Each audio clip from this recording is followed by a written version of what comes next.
you for listening to my daddy's podcast.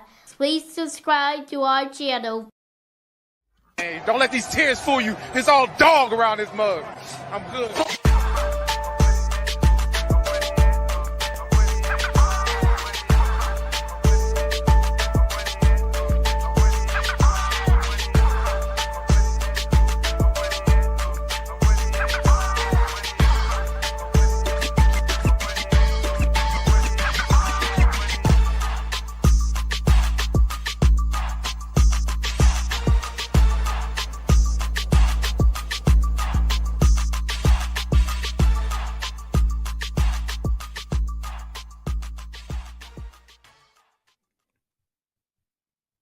Hey, what's going on, Who Dat Nation? It is yours truly, Timothy J. Jones. And yes, I am the host of the State of the Saints podcast. And thank you so much for checking out the State of the Saints podcast, where we talk New Orleans Saints.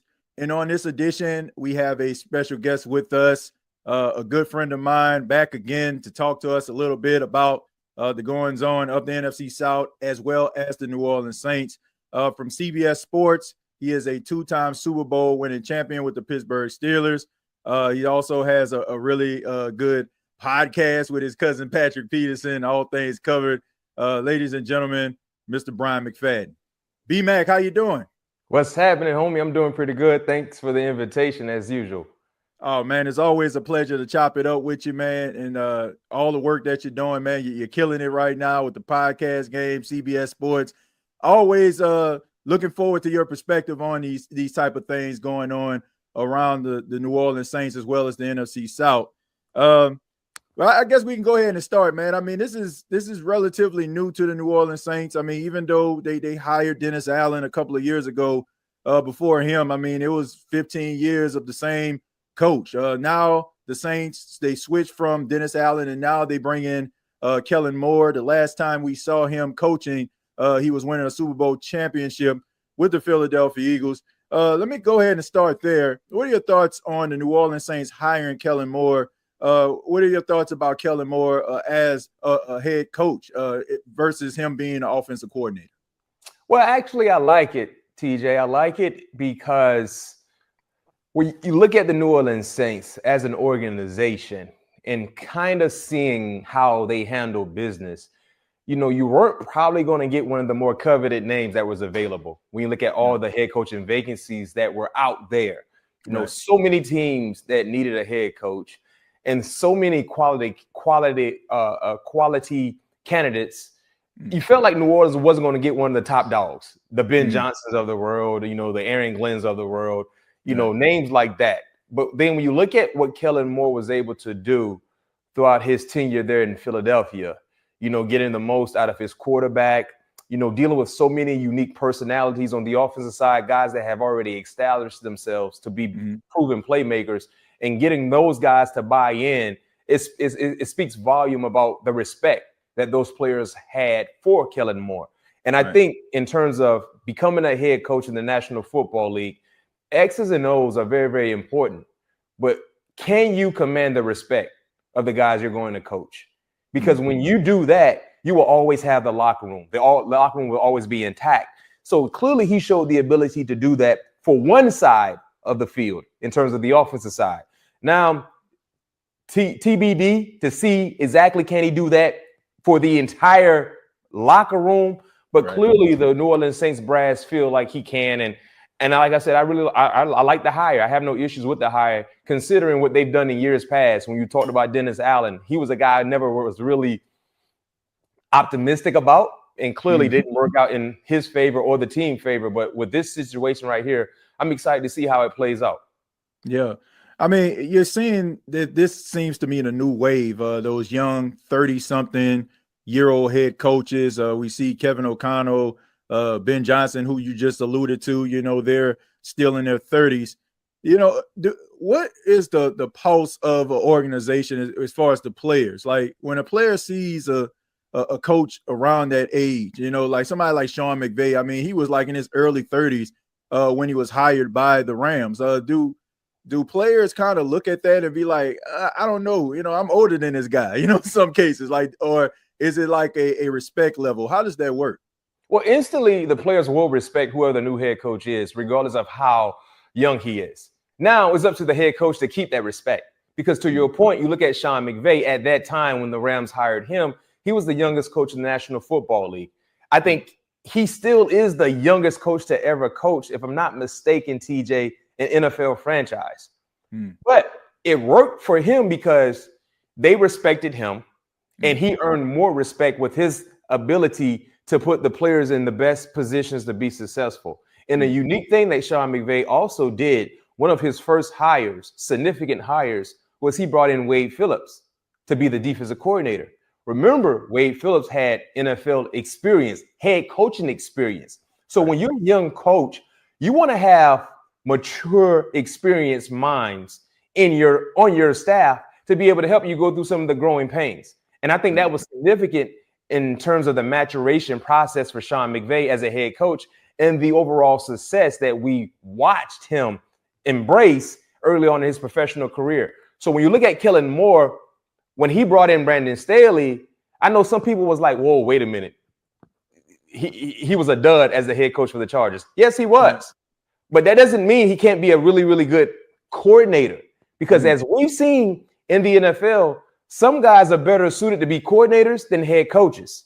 Right. To your point, Dennis Allen, great defensive mind. But it's different when you're the overseer of everything. So I like the hiring of Brandon Staley because he has head coaching experience. Granted, it wasn't really good, successful, but he's been in that role. So maybe that experience can kind of help Kellen Moore and just allow Kellen Moore to focus more so on one side of the football field in terms of the offense, and just knowing that Brandon Staley knows what he's doing on the defensive side. Yeah, I mean, and also you got to mention Doug Nussmeier, who he has appointed as his offensive coordinator. I mean, he was with them with the Cowboys, the Chargers, as well as the Philadelphia Eagles. So that's someone that it seems like Kellen Moore has leaned on throughout his coaching, as offensive coordinator at his last couple of stops. So, I mean, it seems to me like he's trying to bring in some coaches that has some experience to make the process and make the transition easier for him. Let's go ahead and talk about the New Orleans Saints. I mean, I'm pretty sure you know about the salary cap. They over the last couple of years, I mean, they've been over the salary cap around this time every single year. And a lot of individuals feel that was one of the main reasons as to why they weren't as attractive as the Chicago Bears spot or some of these other, organizations that had head coaching openings. And I'm asking you this because you actually played for an organization in the Pittsburgh Steelers that seemed to be the standard. So let me ask you this question. Like, what is it about the Pittsburgh Steelers that just make them, a cut above the rest? And what do organizations like the Saints need to do in order for them to kind of be on that level from your perspective? The unique and the great thing about the Pittsburgh Steelers is the foundation that was created in the 70s. So when you look at those 70s championship teams, and that was a dynasty for me. When you look at winning 4 in a matter of 6 years or whatever the case was, that's a legit dynasty. What they did was they created a culture. Because before those 70 championship teams, Pittsburgh was not a legit title contender. But what they did was they created a foundation, right? What do we want a Steeler player to look like? They have to embody hard work. They got to be selfless, and they got to be willing to do whatever it takes for the greater good of the team. Right. And the coach has to have the same image as the players and vice versa. So that's what they did. So when they started to bring in those type of pieces, then they brought in a head coach that can get the best out of the players. But the first thing was identifying the talent. Bill Nunn, one of the best football minds ever, was the orchestrator of that talent that was assembled. Chuck Noll got the most of that talent in terms of the coaching, along with his staff. So that's what they did. So even when you fast forward from the 70s to the 90s or the 2000s, and when I played, they still had the same image of what a Steeler's supposed to embody. Selfless, hardworking, willing to do whatever it takes for the greater good of the team. And we all had that same mindset. And if you didn't have that mindset, you weren't going to be in that locker room long. We had that mindset. So the tradition was built. When you look at the New Orleans Saints, To get to that type of structure, you have to figure out what you want your team to look like. So now this is Kellen Moore, right? When you come into the building, what do you want your players to look like, Kellen Moore, right? Do you want to have resemblance of what you just came from in a team that had a championship, hoisted a Sticky Lombardi? Do you want to go get like-minded players like what you just coached? Probably so. So now as you go through this talent evaluating process in terms of the draft and free agency, which guy embodies what you want your team to look like? And stick with the game plan. You know, if me and you were to come together, TJ, as coaches, and we're going to take over a program that was kind of spiraling in the wrong direction, the first thing we got to do is, what do we want our team to look like? What type of players on and off the football field? And now we got to go get those said players. So I think that's the thing about Pittsburgh, that luxury they have is that they have hefty tradition going back to the 70s. That's why our fan base is different, because in our heydays, the fans who were adults in the 70s, guess who their children rooted for? The Steelers. Yeah. So those children who were babies in the 70s, when they became adults, guess who their children root for? The Steelers. You know what I mean? So it's a domino effect.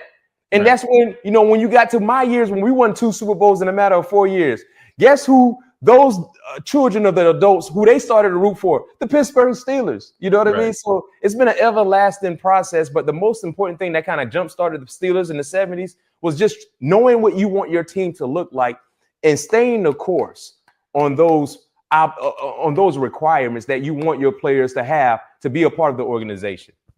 Yeah, I mean, I got an opportunity to actually speak with one of your teammates. I was at the Celebration Bowl watching my alma mater, Jackson State, play, and I was talking to Max Starks, and you know, we were kind of talking about the Saints and the Pittsburgh Steelers, and I mean, he spoke very highly of the organization and how it's structured, and you know, I mean, you can just tell, like, it's a reason why the Pittsburgh Steelers have been the standard, and you know, I mentioned that because the general manager of the Saints, Mickey Loomis, like, anytime like they start talking about certain practices, they always refer to the standards, like the Steelers, like the Ravens, etc. So I just was wondering, like, from that particular perspective, what makes that organization just a cut above the rest? It just seems like even like Drew out when it comes to players, it's like they know exactly like who to sign, like who to let go into free agency. It's like it's never like one of those situations where you're wondering to yourself, like, you know, should they have made that decision? So you got to give the Steelers credit with that.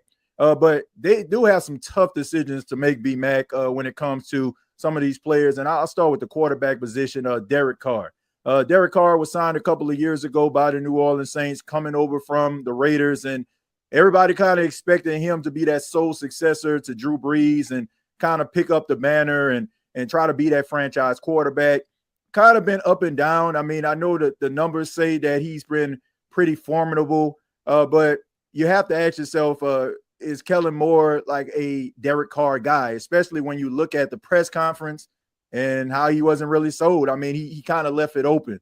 My question is, from your perspective, do you think the New Orleans Saints may need to consider moving on from Derek Carr? We've seen Spencer Rattler. We've seen some flashes from him. Do you think that the Saints may go in that direction? I don't think so. Because if your option B isn't better than option A, that tells you all you need to know. And to your point, yes, Spencer Rattler showed some flashes here or there, but are you ready to give the keys to Spencer Rattler for the entirety of the season? That's the thing. See, with Derek Carr a year ago, up and down play, but it wasn't solely on Derek Carr. Look at all the injuries the Saints dealt with on the offensive line. Yeah. Losing so many offensive linemen, you're having a different rotation almost weekly, and then you lost your 2 top pass catchers that were speed guys that could create separation, that could open other areas for your offense. You lost, when you lose those 2 top guys, it's hard. It's hard. I don't care how experienced your quarterback is. So I still believe Derek Carr has more than serviceable play left in his game. I think he needs to have things around him even out in terms of to get him to play at his best. But me personally, TJ, I would prefer Derek Carr than Spencer Rattler right now, because I don't know how Spencer Rattler will handle that workload for the entire season. If you're telling me you can get Derek Carr back with a healthy O-line, right, with your guys in place, with a healthy cast of wide receivers, along with Alvin Kamara still doing what he's doing, you can win ball games, in my opinion. Well, let me ask you this, though. Would you say the same thing could be a possibility with Spencer Rattler? Like, Spencer Rattler, he started in 6 games, but he was out there with guys that were undrafted, unproven practice squad guys. So he showed, like I said, he showed flashes, in certain moments. Could he have been a product of, what the Saints were actually going through in his own right? Like, would you think that maybe with some better talent around him, he can improve his play? And also going into from his rookie season to the second season, do you think that he could possibly improve? Oh, no question. Yeah. And to your point, yeah, he was kind of a product of the environment that he was in the midst of, because the same things I said about Derek Carr, you can say about Spencer Rattler, because he didn't have the pass catchers. He didn't have the offensive line. I think, me personally, I'm a firm believer, TJ, in earning it, not giving it. Right. So if there is a situation where Kellen Moore and his offensive staff, they're trying to figure out who better fits their offense, who gives them the best chance to win, it's going to be a competition then. Right. Let's do it like some old cowboys and meet in the middle of the downtown and duke it out. Right. Each player get ample amount reps with the ones throughout the entire offseason regimen, throughout training camp, throughout preseason. And there lies the determination of who should be the starting quarterback. And I think that's the best way for me, because that's where I come from, competing, earning it, instead of, here you go, it's your car, you can do whatever you want to do with it, even though you ain't paid for it. You got to go pay for it. You know what I mean? So Derek Carr, if you want to be the guy, you keep this young player off you. Spencer Rattler, if you want to be the guy, you got to go get it. You got to go get it. So that would be my best scenario to your question. Yes, I do think Spencer Rattler product of his environment, but let's make it a competition. Let's make it known to the public. It's a competition. The best man win. Yeah. I mean, look, if we're talking about like experience, I mean, it's without question. Like Derek Carr has the most experience. The game has slowed down for him throughout his time. He's going into his 12th year. But, I look at Spencer Rattler. When I evaluate him, B-Mac, it's like I evaluate him based on some of the things that I've seen, but there was I think Tom Pelissero from NFL Network said that he was at the Green Bay game where the Saints didn't score a point in that game, and he talked to a coach and he asked him, how was Spencer Rattler doing? He said he's great. He said he has to meet the wide receivers he's throwing to in this game tonight. But when you're going into that type of situation, I just wonder, like, is it fair, like, to evaluate him based on that? Like you said, it's the product of his environment. I don't know. I feel like when it comes to Derek Carr, we pretty much know what he is. Like, we know that he's not going to be a Joe Burrow at this point. He's not going to be like an elite quarterback. But I'm just wondering, like, looking at the Saints in a way that is structured with the salary cap, that they have to go through a rebuild. Is it ideal to try to keep around a guy that that more than likely is not going to get you where you need to be? Probably will give you a couple of wins that you probably wouldn't have had without him. But the ultimate goal, I guess, is trying to win a division and going into the postseason. Like, if you're not having sustainable success with a guy that you're giving a lot of money to, B-Mac, is it worth it? Is it worth it, like, going and giving him that money when you know that you're probably going to win 8 or 9 games, win just enough to keep you out of the playoffs or maybe contending in the final week of the season? Is it worth it? No, it's not worth it. But you still believe, especially playing in the NFC South, where you don't have to have heroic like play at the quarterback position to win your division. Okay. Right? We've seen that. Unfortunately, the NFC South, it hasn't been one of the more competitive divisions in the National Football League. You can win that division with serviceable quarterback play at best and be good. Now, to your point, in terms of the money that's tied up to Derek Carr, that's an issue because if you're being paid a certain way, you want to see expensive results, right? Because you have a big paycheck, so you want to see expensive results. So it's almost like this: how many more wins is Derek Carr better than Spencer Rattler?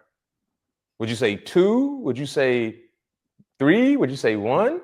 Good question. That's the question, right? Good question. Because unfortunately, with Mickey Loomis, you don't have a lot of money to play with, so you got to be smart and strategic in what you do.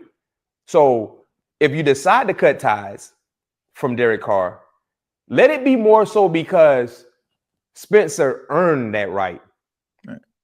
Instead of this is the best business move for us. Yeah. Because sometimes when you make the better business move instead of the better football move, you will come out losing more than winning. And that there lies what I said early.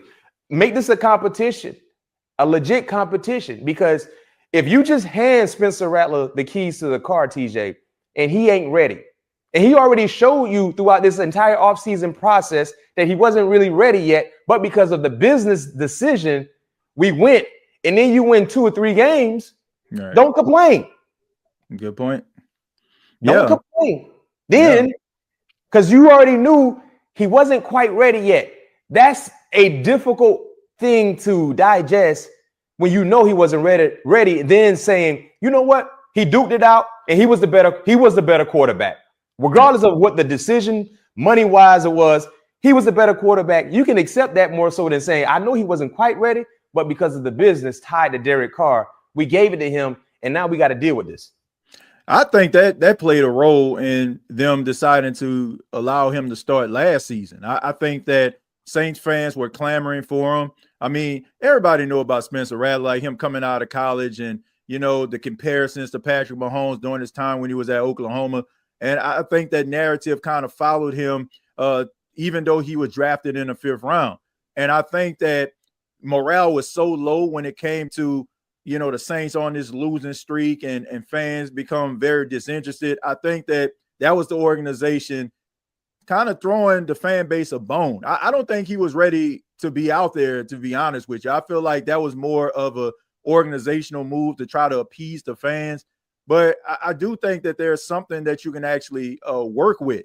But we have seen when head coaches come in, they try to find that guy that's theirs. We see the same thing with, you know, with Sean Payton and Russell Wilson, right? When Russell Wilson wasn't really his guy, he allowed him to go, right? They ate the salary of Russell Wilson, but he was able to find Bo Nix. Now, this isn't a very heavy draft class when it comes to starting quarterbacks based on what prognosticators are saying. But could that be a scenario? I mean, Jackson Dart has been a guy that a lot of, you know, analysts and, you know, scouts have said, like, there's not that much of a distance between him, Cam Ward, and Shadur Sanders. Could that be a possibility that Kellen Moore ends up drafting a guy that he could consider his guy and maybe build him up to be that starting quarterback? Could you see a scenario like that? You know what? I could see a scenario because Kellen Moore didn't draft Spencer Rattler. He is inheriting Spencer Rattler. Right. So clearly he's not tied to Spencer Rattler. That's the great thing about Sean. When he became the head coach of the Broncos, he inherited Russell. And instantly it wasn't going to work for him. But what he did was he stayed the course. And when it came an opportunity to cut ties, he went and cut ties and he went and got his guy that he wanted. So I could see Kellen Moore going out and maybe dissecting this quarterback conundrum in terms of prospects for this upcoming draft and saying, you know what? That's my guy. Right. That's who I want to build around moving forward. And it makes a coach life a little easier knowing that I'm working with people that I believe can give me the best success instead of me being forced to work with an individual. It's no different than head coaching. You know, most new head coaches want to go in a situation where they're knowing the GM that they're going to work with instead of being forced to work with a guy who they really want to do business with. But because they want opportunity, guess what? I'm going to take it. So I could definitely see that coming to fruition for Kellen Moore. Now, one thing you said about what some people are saying, there's not really a big gap of separation between Cam Ward, Shedeur Sanders, and Jackson Dart. In my opinion, that's a lie. It is a large gap. Okay. Cam Ward, Shedeur Sanders, and everybody else. Everybody else. And the thing I like about those two players is their ability to process. See, the thing about Jackson Dart that I didn't really like at Ole Miss, everything was about reacting because they go so fast. Right. You watch a lot of football, TJ. Our viewers who are watching us, they watch a lot of football as well. How many times have you seen NFL quarterbacks come to the line of scrimmage and just go? They're not even paying attention to what the defense is lining up in. They're not looking at the secondary. They ain't looking at the second level guys. They ain't looking at any of the line moving on the offensive line. They're just going. Right. Complete a play. Let's get to the line of scrimmage and try to go fast. Now, at times, tempo is needed. I understand that. But the thing about playing quarterback in the National Football League, you gotta read. You gotta read first. You gotta dissect. Right. If you're not used to doing that in a timely fashion in the collegiate side of things, it's going to be an eye-opening experience when you have to do that more than none in the NFL. And it takes time to grasp. You know what I mean? So with Ole Miss, everything is about reacting. Defenders react because we got to go off your movement as an offensive guy.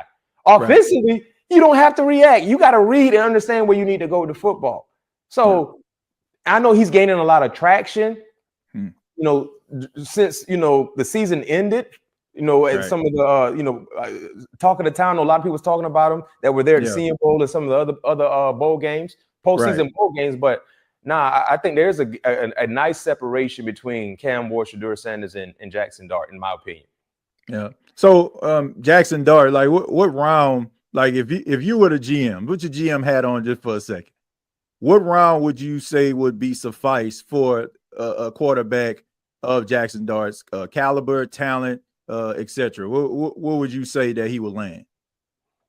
Best case scenario, I would say late second, third. Wow. Best case scenario.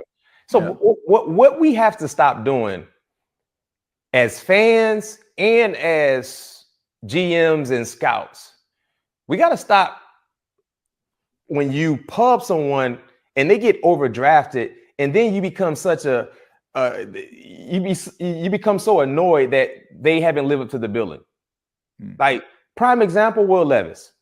Will Levis was overdrafted. Think about it. He was overdrafted at Kentucky. What did he do that you were blown away with? Now he looked the part, great body structure, measurables, but what did he do consistently that you were blown away with? Think about it. Oh yeah, just the arm talent, like just his ability to get the ball down the field. And he got overdrafted. So when he got overdrafted, you're like, oh, bam, he got selected here to the Tennessee Titans. And when he became the starting quarterback outside of that game against Atlanta over a year ago, he didn't do anything. And now you're mad and disappointed. Why are you overdrafting him? Another example, Zach Wilson got overdrafted to the New York Jets. Like BYU, his final season there, played really, really good football. But the year before, he didn't play good. So now it's about consistency. Not seeing that. One thing I know about the two top quarterbacks, they've been consistent. Shedeur Sanders at Jackson State was consistent. Shedeur Sanders 2 years at Colorado with no offensive line was consistent. Regardless of where Cam Ward played football, individually speaking, he was consistent. Yeah. Those are the things you look for. Jaden Daniels at LSU was consistent. Even his earlier years at Arizona State was consistent. And he made everyone around him better at LSU. That's the thing you have to look for, in my opinion. So when you look at a guy like Jackson Dart, I'm not saying he can't be a heck of an NFL quarterback, but I'm saying for people that saying that he probably is a first-round talent, I just didn't see it because he didn't do what Shedeur Sanders did, make everybody look better. And that's the thing about a good quarterback, TJ. When you have a good quarterback, they make everything around them look much better. Yeah. Prime example, go look at Washington this season. Think about it. Outside of Scary Terry, you didn't really know exactly what you was going to get from Brown, McCaffrey, No, Zach Ertz, they was willing to kick the tires on Zach Ertz, basically saying his career was pretty much over and done with. Austin Eckler, the Chargers didn't want anything to do with him. But then when you go get a quarterback that has that it factor, everybody around him start looking better. Yep, that's true. Right? Yeah, that's a good point. Look, I'm gonna say this. Number one, I was never high on Will Levis. I always just felt it's always every single year, B-Mac, there's always that one quarterback that everybody just like, look out for him. But yes. I was never impressed. Like, I feel like he turned the ball over quite a bit. I feel like he had that arm talent, but I was never really sold on him like that, And as far as like Jackson Dart, I think that he has some talent, but I think that this is one of those situations that I just alluded to. Everybody's trying to hype him up to try to make this quarterback class look more appealing. I've watched Shedeur Sanders. Like I said, he went to my alma mater, so I watched him quite a bit. He has always been an accurate quarterback. I think a lot of people fall with that narrative like, oh, he's the quarterback because he's Deion Sanders' son. If his name was Shedeur Brown, like, I guarantee everybody will be singing his praises. He's a talented guy, and so is Cam Ward. So I just think that you got to give credit where credit is due. When it comes to it, I just feel like if people aren't looking at Shedeur Sanders and seeing talent, I don't know what they're looking at. But my final question is to you is about real quick. Yeah, go ahead. Before you ask your final question, I got you. Who is a better prospect? If you take Jackson Dart, that's coming out this year, over Spencer Rattler, what he did last year. So when you're talking about based on like just overall like talent or just just overall talent, because to your point, Spencer Rattler was a 5th round pick last year, and I was surprised he fell that far. I actually thought he would be maybe a 3rd or 4th rounder, right? Yeah. But if you look at what Spencer Rattler did his last year at South Carolina, and you look at what Jackson Dart just did his final year this past season at Ole Miss, if they were in the same draft, how big of the difference if you're taking one over the other, in my opinion? You see? I see a lot of similarities when it comes to both guys, to be honest with you, but I don't think that. I think that Jackson Dart it's a narrative that's just starting to build up, and it's like it's making individuals feel like he's more deserving of a higher draft pick than what he actually is supposed to be. Like I believe what you're saying, like 2nd round, maybe the 3rd round or something like that. If he fell to a team, I feel like that would be a really good spot. But I don't think it's like one of those situations where like Michael Penix, like they had him projected as possible a 2nd round pick, and he got picked in the top 10, right? I think that, I think that was I think he was deserving of being a top 10 quarterback. And as you can see from what you saw, like during the time where he started, like you can see the talent. It's right there. Like it's top 10 talent. So. That's what I'm talking about. Consistency. Michael Penix was doing numbers at Indiana. Right. And people forget, before he transferred to Washington, they were bad. They were bad. Pretty bad. They had players ready to leave because they were bad. But in comes the quarterback. Remember what I said earlier. When you have a quarterback, a good quarterback, they make everything around them look better than what it has been.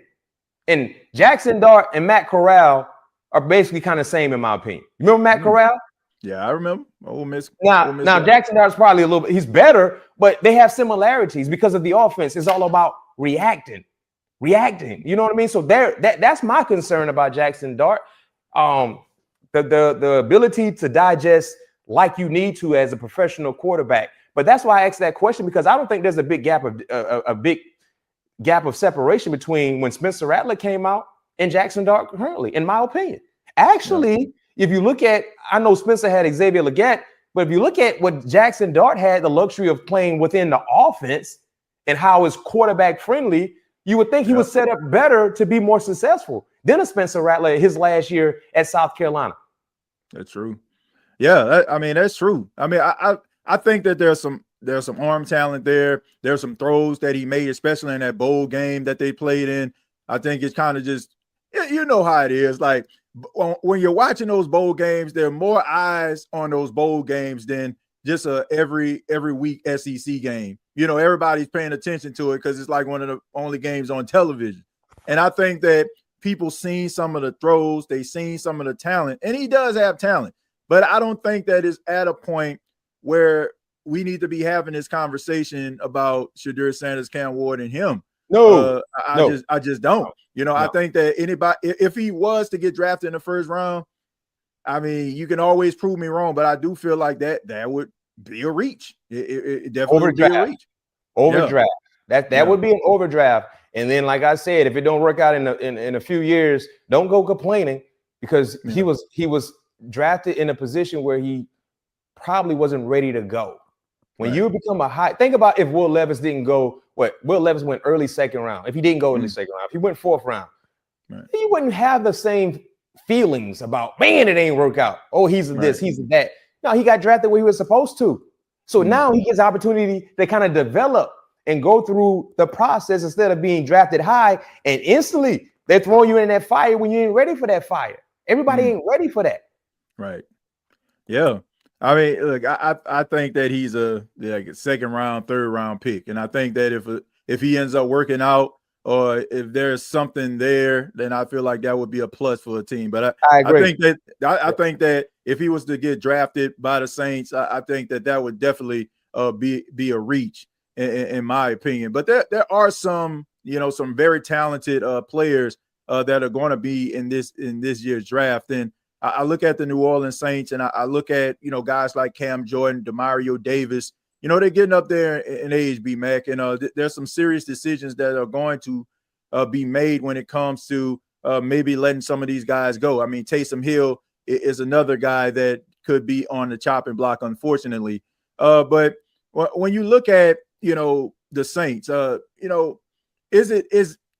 the organization embrace this rebuilding process? Because they don't necessarily use the word rebuild, but everybody can kind of see what's going on here. So should they embrace this whole rebuild process by letting some of these players go, or should you keep your leadership, especially when you have a brand new coach coming into the facility? I think you can do both. You can embrace this rebuild, but also keep some sound voices in the locker room to help some of the younger guys understand what it means to be a professional on and off the football field. So for the Saints, look at the cap issue they're currently involved in. The money they spent over the last few years, they have nothing to show for it. They won 5 games last year. And remember, they start off 2-0. Yep. So I mean, how could you forget? Yeah, a lot of people forget they started off 2-0. So throughout the rest of the way, they only won 3 games. And you still have spent a lot of money. So the best way to kind of get out of this cap hell that you're in the midst of is you have to let some guys go. So you have to. You also got to bring in some young guys that you can get at fair deals and get them to establish and develop to be great contributors for your team. So I think you have to do a little bit of both, TJ, to kind of rectify this issue sooner than later, than basically saying it's a rebuild, but we're not going to let any of the high money guys go. Right. Yeah. Because if you're bringing in wins, you can accept that. But if you're not bringing in wins, especially playing the NFC South, that's a hard pill to swallow. So I think you can kind of do both and get this train back on the track. Yeah. Is this an easy fix? Like when you look at the New Orleans Saints this year, 2026, like how long do you think it would take for the New Orleans Saints to actually be a contender once again? Like, do you think that this is going to take some time when you look at this team, or do you feel like they're ever going to get back to that point? They can. New Orleans, the fan base, the organization, it's a gritty group. They're not going to sit here and just continue to be mediocre. Will it be an easy fix? No. And the main reason is because you don't have your quarterback of the future. We just had a conversation about which direction to go. Right. And I'll use this team as an example. When you look at the Carolina Panthers in the first 2 months of the season, it felt like they were going to be going right around in the same situation again. Right. But then in comes Bryce Young, his second opportunity to jump in the lineup, and played fairly well. Now you're kind of set and believe that is our guy. Yep. However it plays out this season or the next, I don't know. But going into this season, you feel real good about the quarterbacks. Heck, they probably feel better about Bryce Young now than they did last year in August. Yeah. Think about that. So when you have a quarterback, it makes everything else around easier to fix. But if you don't have, or if you haven't identified that guy yet, now it's like, man, we got to do this, we got to do that. But heck, we still don't know who our quarterback going to be. And to your questions earlier, we don't know who going to be the starting quarterback for the Saints this year. Because if you ask the room full of 20 Saint fans who going to be the starting quarterback, half probably say Spencer, they have say Derek. Right. That ain't a good situation. Yeah. Right? Well, I'll say 15 gonna say Spencer. Like, for yeah, I mean, he just not look like Derek Carr is not really popular among Saints fans, but I get what you're saying. Like, you like if you're just being logical, like not just like throwing your bias or your vitriol towards Derek Carr out of the window, who would put them in a best position to give them results? Yeah, it definitely would be a split in that regard. But B-Mac, it should be interesting to see, what the Saints are going to do. They got their offensive coordinator. You mentioned recently they just hired, upon us making this video, Brandon Staley as their defensive coordinator. So he'll be putting his staff together. There's a lot of things that the Saints need to do to get back to being that contender. But a new head coach, I think a lot of Saints fans would agree, is a step in the right direction. But thank you so much, B-Mac. Always a pleasure having you here on the State of the Saints podcast. And before you get up out of here, let everybody know how they can get in touch with you. No question. On X and Instagram, Facebook, all the same name, BMAC_sports talk, frequently talking ball. And as always, man, TJ, thank you for the invitation. Oh, man, it's always a pleasure to chop it up with you. Ladies and gentlemen, once again, two-time Super Bowl champion Bryant McFadden. You can check him out on CBS Sports. Also follow him on his social media pages if you want to talk football. As you can see, he knows what he's talking about. I appreciate it, B-Mac. Yes, sir.